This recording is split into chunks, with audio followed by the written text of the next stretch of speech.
Hi friends, how are you? So in my last video I have completed till question number 3 of exercise 6.4 and today we are continuing from question number 4 of exercise 6.4. ठीक है?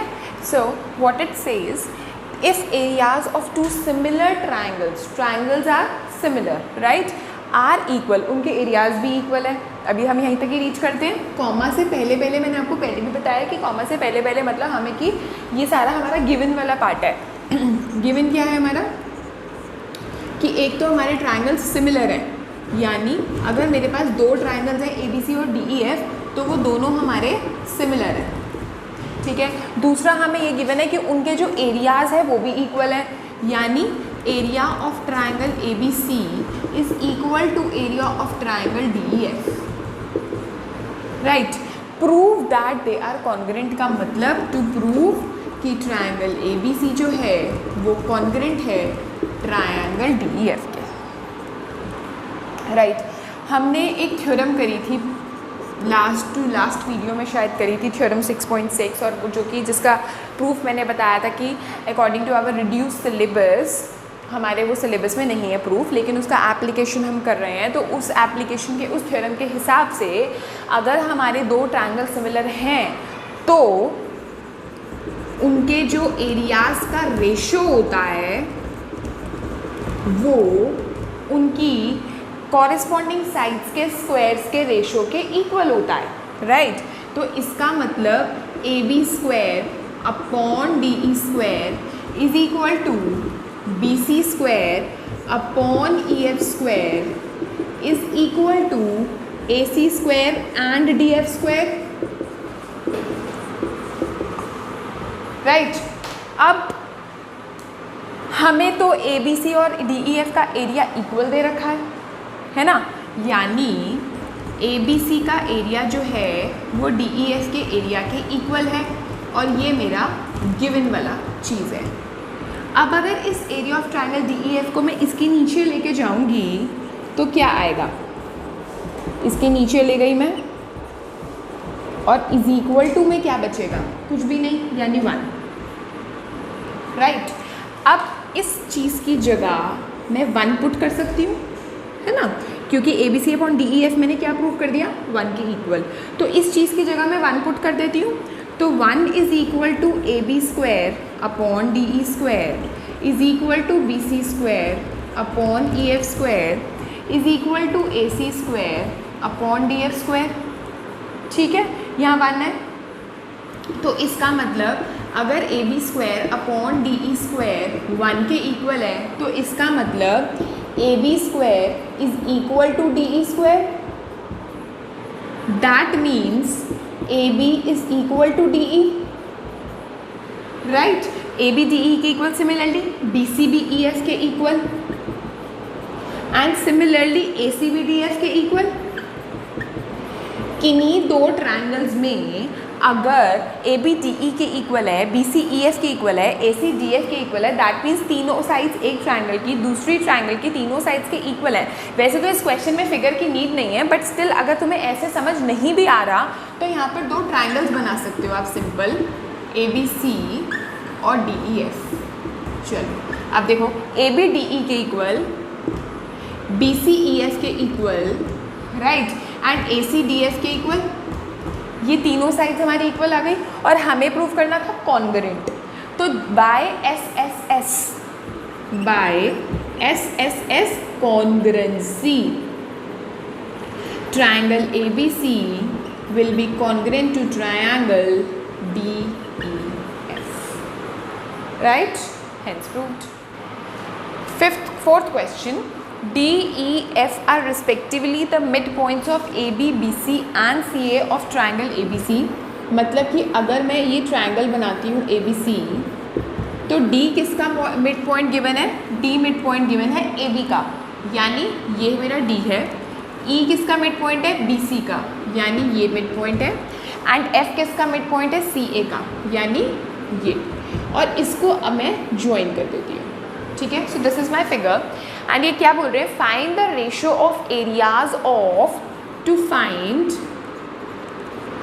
Area of triangle D E F upon area of triangle ABC, ये मेरे को find out करना है, ठीक है ना। अब देखो मिड पॉइंट थ्योरम पढ़ी थी हमने क्लास 9 में, क्या कि D एंड E कि किसी भी ट्रायंगल में अगर यहाँ पर मिड पॉइंट है और इस साइड का भी एक मिड पॉइंट है ऐसे, और इनको हमने ज्वाइन कर रखा है, then this line will be parallel to this line by mid point theorem, right. यहाँ पर आ जाओ, D इस वाली लाइन का मिड पॉइंट है, E इस वाली लाइन का मिड पॉइंट है, लाइक दिस, इस तरह से है ये ऐसे, ठीक है। यहाँ पर भी ये मिड पॉइंट है, ये भी मिड पॉइंट है, तो this line will be parallel to this line. अब मैं ये क्यों बता रही हूँ, मैं इसलिए बता रही हूँ क्योंकि मैं ट्राइंगल ले रही हूँ BED, triangle BED and triangle ABC। DED का एंगल B ABC के एंगल B के इक्वल है, क्यों? क्योंकि कॉमन है, ठीक है। अब दूसरे रीज़न के लिए मैंने आपको ये चीज़ बताई पैरेलल वाली लाइन, कि ये लाइन इस लाइन के पैरेलल है, क्यों? क्योंकि D and E are the mid points of AB and BC, ठीक है। तो पहले तो लिख दो कि DE is parallel to AC by MPT, mid point theorem, which we did in class 9th, right. अब अगर ये पैरेलल है तो angle 1 will be equal to angle 2। अब इस छोटे वाले ट्रायंगल का एंगल 1 इस बड़े वाले ट्रायंगल के एंगल 2 के इक्वल होगा, वाई करस्पॉन्डिंग एंगल्स। नहीं समझ आया तो ये देखो, ये DE है, ये मेरा AC है, और यहाँ पर ये मेरा एक ट्रांसवर्सल हो गया EC, तो angle 1 will be equal to angle 2 corresponding, ठीक है। तो angle 1 will be equal to angle 2 corresponding.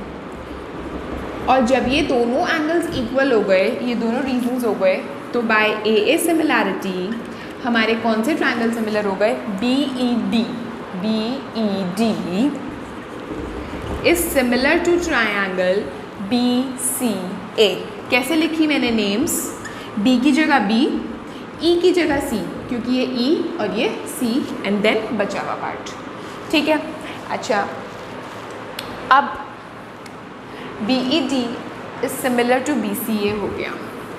जब ये दोनों ट्रायंगल सिमिलर हो गए तो मैं फिर से वही थ्योरम लगाती हूँ, BED upon area of triangle BCA will be equal to, हम ये लिख सकते हैं B, इसका ले लेते हैं BE और इसका ले लेते हैं हम BC, BE square upon BC square, क्योंकि जब ट्रायंगल्स सिमिलर हो जाएं तो उनके एरियाज़ की रेशो उनके साइड्स कॉरेस्पॉन्डिंग साइड्स के स्क्वायर्स की रेशो के इक्वल होती है।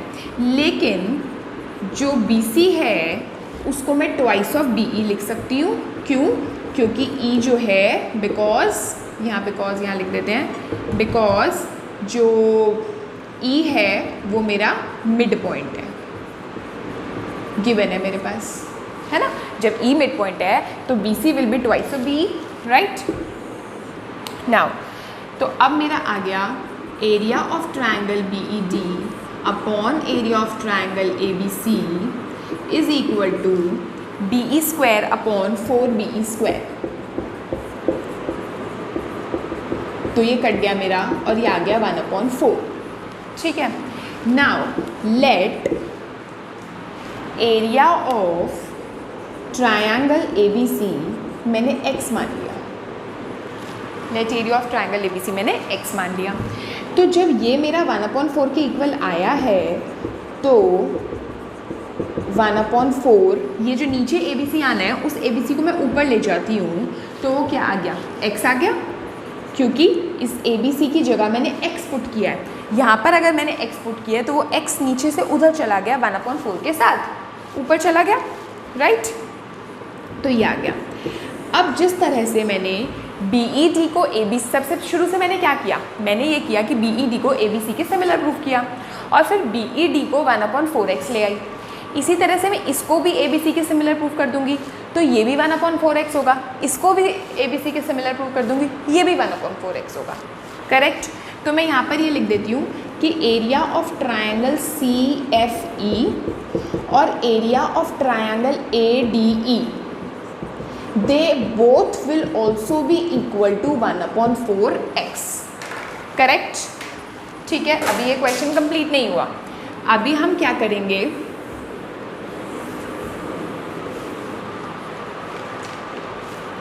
अब हम क्या करेंगे, एरिया ऑफ ट्रायंगल DEF हमको निकालना है।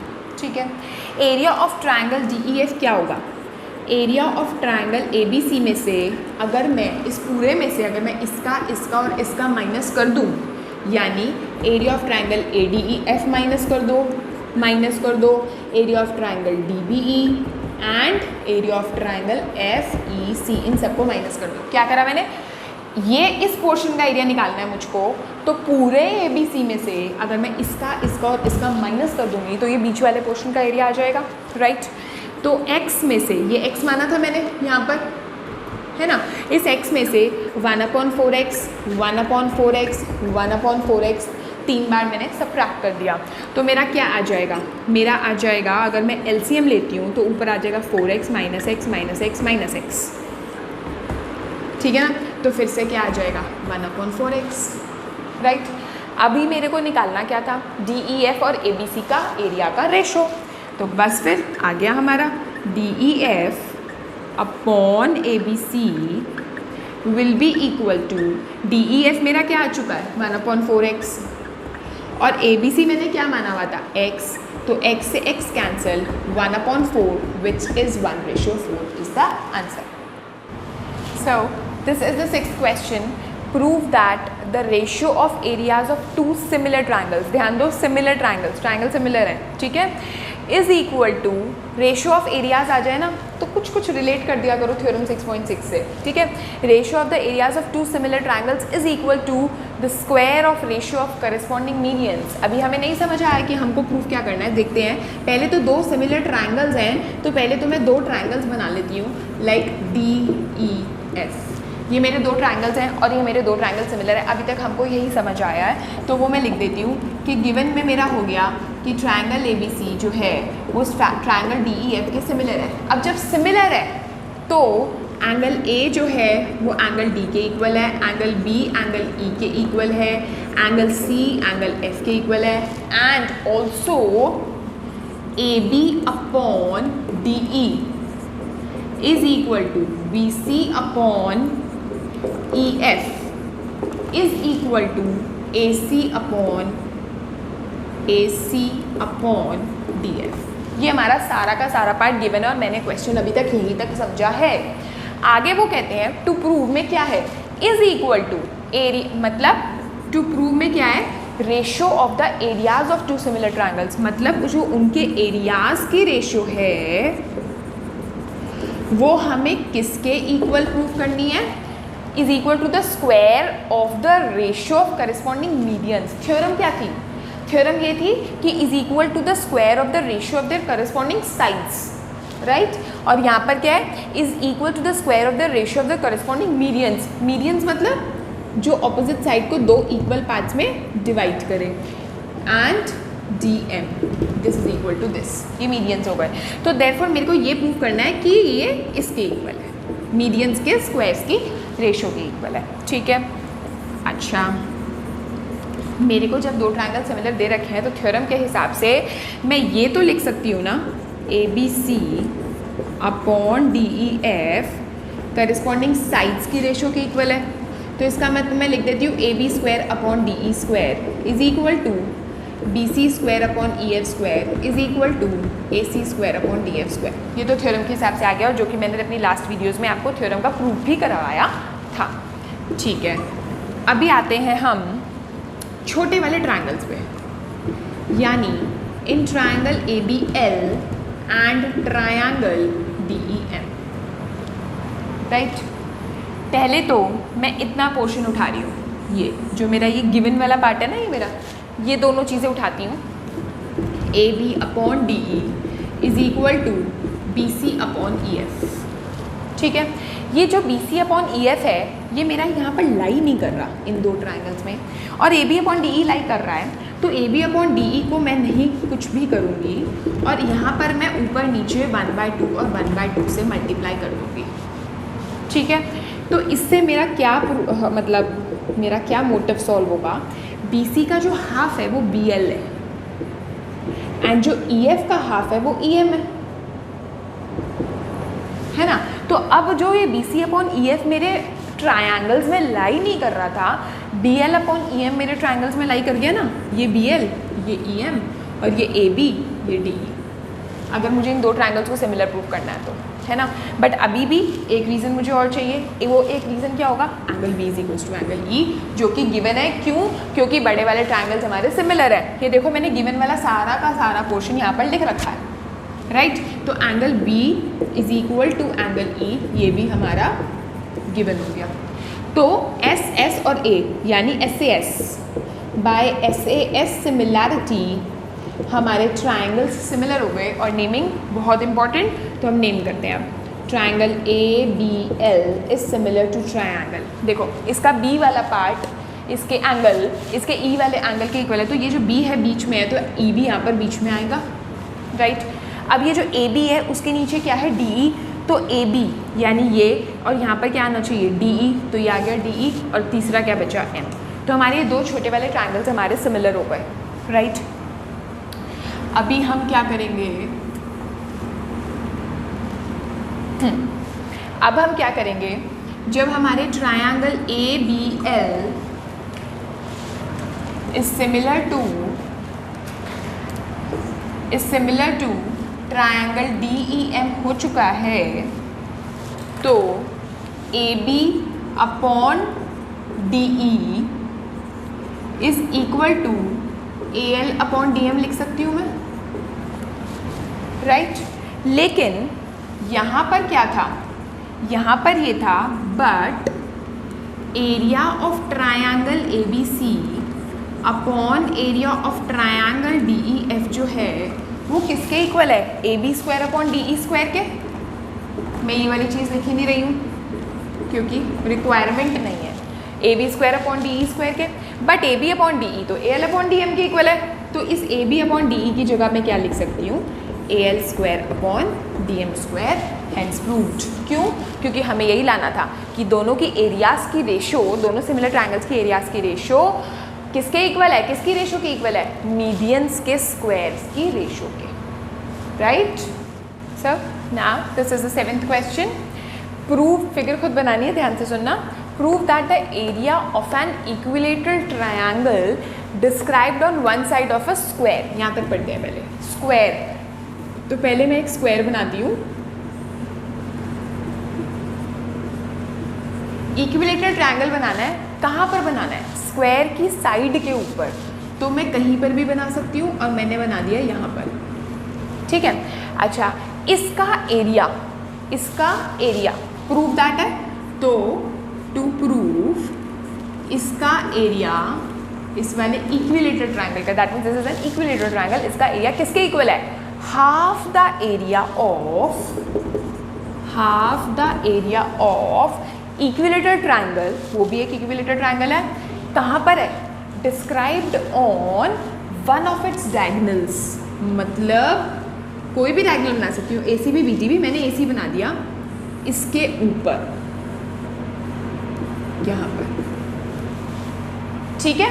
अब तुम कहोगे कि अगर ऐसे बनाना था तो मैं इसी ट्रायंगल को क्यों नहीं ले लेती, यानी ABC को क्यों नहीं ले सकती, क्योंकि उन्होंने बोला है वो भी इक्विलेटरल ट्रायंगल होना चाहिए, ठीक है। अब डायगोनल के ऊपर तो ये भी ट्रायंगल है, but this is not an equilateral triangle. Why this is not an equilateral triangle, क्योंकि जो स्क्वायर होता है ना, उसकी जो साइड्स होती हैं और जो डायगोनल होता है वो कभी इक्वल नहीं होते हैं, और वो अभी हम देख भी लेंगे, ठीक है। और हमें बनाना है इक्विलेटरल ट्रायंगल, तो ये वाला एक इक्विलेटरल ट्रायंगल नहीं है, तो हम इस वाले ट्रायंगल को कंसिडर नहीं कर सकते। दैट इज़ वाई मैं एक अलग से ट्रायंगल बना रही हूँ कि जो एक इक्विलेटरल ट्रायंगल है, ठीक है। अब देखो यहाँ पर क्या आ जाएगा, कौन सा ट्रायंगल है ये, CAE। अब ये रेशो और एरियाज वाला क्वेश्चन है, तो that means something related to theorem 6.6, और थ्योरम 6.6 के हिसाब से जिसकी भी रेशो निकालनी होती है, जिसके एरियाज की, वो ट्रायंगल्स हमारे सिमिलर होने चाहिए। अब देखते हैं कि ये वाले ट्रायंगल्स हमारे सिमिलर हैं या नहीं। कौन से हैं ये है CDE यानी ये वाला, और CAE। अब CDE यानी ये वाला और CAE ऑब्वियसली हमारे सिमिलर है. Why? Because these both are equilateral triangles. Equilateral है तो तीनों एंगल 60 60 60 के हैं, तो बाय AAA सिमिलैरिटी हमारे दोनों ट्रायंगल सिमिलर हैं. राइट? तो triangle CDE is similar to triangle CAE. Why? By AAA similarity. Why? As both triangles are equilateral triangles, क्योंकि हमें ये given है. ठीक है. अब जब ये दोनों हमारे सिमिलर हो गए तो मैं थ्योरम के हिसाब से triangle CDE upon triangle CAE लगा सकती हूँ. ठीक है, जिसमें मैं इसकी साइड CD ले रही हूँ और इस वाले की साइड मैं CA ले रही हूँ. बट यहाँ पर आके मैं स्टॉप हो गई, मुझे पता ही नहीं आगे क्या करना है. ना तो मुझे CD पता ना CA पता. राइट? तो इसके लिए मैं क्या करूँगी, मैं एक चीज़ करूँगी कि let the side of square be x units. ठीक है, तो इसका मतलब ये भी x हो गई और ये भी x हो गई, ये भी x, ये भी x. अब इन ट्रायंगल ABC, अब मैं ये क्यों कर रही हूँ, देखो CD x है जो कि तुम यहाँ पर पुट कर दोगे x स्क्वायर, बट CA की जगह क्या पुट करोगे, CA तो मेरे को पता ही नहीं है, मेरे को CA निकालना पड़ेगा और उसके लिए मुझे इसमें पाइथागोरस लगानी पड़ेगी. ये तो राइट एंगल है ही, स्क्वायर है, तो मैं इस वाले ट्रायंगल में पाइथागोरस लगा देती हूँ ABC में, और वो क्या होगा, AC का square is equal to AB का स्क्वायर प्लस BC का स्क्वायर. ठीक है, AC का स्क्वायर मेरे को निकालना है इज इक्वल टू AB का स्क्वायर और BC का स्क्वायर, यानी x square plus x square यानी 2x स्क्वायर AC का स्क्वायर, है ना. तो हम अगर स्क्वायर रूट करते हैं बोथ द साइड्स, तो यहाँ पर 2 का स्क्वायर रूट क्या आ जाएगा, √2, और x स्क्वायर का स्क्वायर रूट क्या होगा, x. तो मेरा जो AC है वो √2x आ गया. राइट? वही मुझे निकालना था क्योंकि मुझे यहाँ पुटिंग की वैल्यू ही नहीं पता चल रही थी, और यहाँ पर अब मैं पुट कर दूँगी √2x का स्क्वायर. ठीक है, तो वो क्या आ जाएगा, x square upon 2x square यानी 1/2. राइट? तो इसका मतलब मेरा क्या आ गया, CDE upon CAE, CDE upon CAE मेरा आ गया 1/2. और मुझे क्या चाहिए, CDE इज इक्वल टू, यानी CDE को तो इधर ही रखो, इज इक्वल टू 1/2. ये CAE चला गया ऊपर, ये वाला CAE चला गया हमारा ऊपर, CAE hence proved. Right? Okay. This is 8th question. MCQs हैं, but still I am going to explain you पूरा अच्छे से. ABC and BDE are two equilateral triangles. अलग अलग तो बना सकती हूँ ऐसे, लेकिन मैं क्यों नहीं बना सकती, देखो ABC और BDE आ गया, अलग बनाने का सवाल नहीं होता. क्यों? क्योंकि इस तरह से बनाएंगे अब हम इसको, क्योंकि BDE है ना, तो B तो यहीं पर ही है, तो अटैच्ड है ये दोनों ट्रायंगल्स. और अटैच्ड किस तरह से हैं कि अगर मैं यहाँ पर ABC बना रही हूँ तो B से ही दूसरा वाला ट्रायंगल स्टार्ट हो रहा है DE. अब कहाँ पे कैसे बनाए, D is the mid point of BC, यानी BC का जो मिड पॉइंट है वो D लेना था, तो ये आ गया ऐसे, और ये दोनों साइड हमारी इक्वल है. ठीक है, और हमको निकालना है ABC का एरिया अपॉन BDE का एरिया. ठीक है, सबसे पहले मैं इन दो ट्रायंगल्स को सिमिलर प्रूफ करती हूँ. किस तरह से, दोनों इक्विलेटरल ट्रायंगल्स हैं, तो सीधा लिख दो कि triangle ABC is similar to triangle BDE by AAA similarity. Why? क्योंकि बोथ आर इक्विलेटरल, तो तीनों के तीनों एंगल्स हमारे 60 60 60. नाउ एरिया ऑफ ट्रायंगल जो कि हमें निकालना है, मैं वो नोट डाउन कर रही हूँ, ABC upon area of triangle BDE. Similar मैं प्रूफ कर चुकी हूँ, तो अब मैं डायरेक्टली लिख सकती हूँ. यहाँ पर अब मैं ये उठा रही हूँ BC और मैं उठा रही हूँ BD, BC और BD. अब BC square upon BD square. ठीक है, तो BC को तो मैं एज इट इज़ रख देती हूँ, या BC को चेंज कर दो. BC क्या है, ट्वाइस ऑफ BD. क्यों? क्योंकि जो D है वो मिड पॉइंट है BC का, अपॉन BD का स्क्वायर. तो which is equal to 4 times B D square upon B D square which is 4 upon 1 which is 4:1. That means my C option is correct.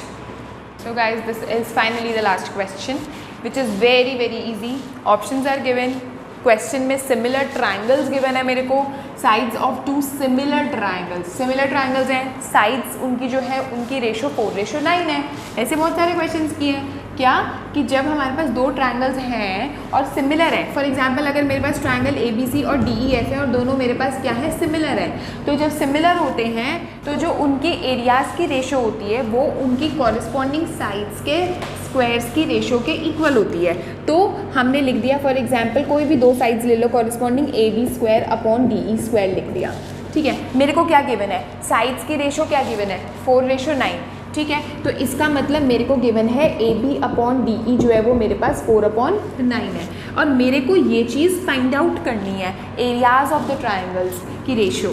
तो ये चीज़ तो हमको फाइंड आउट करनी है, ये तो यहीं पर ही लिख दो ऐसे.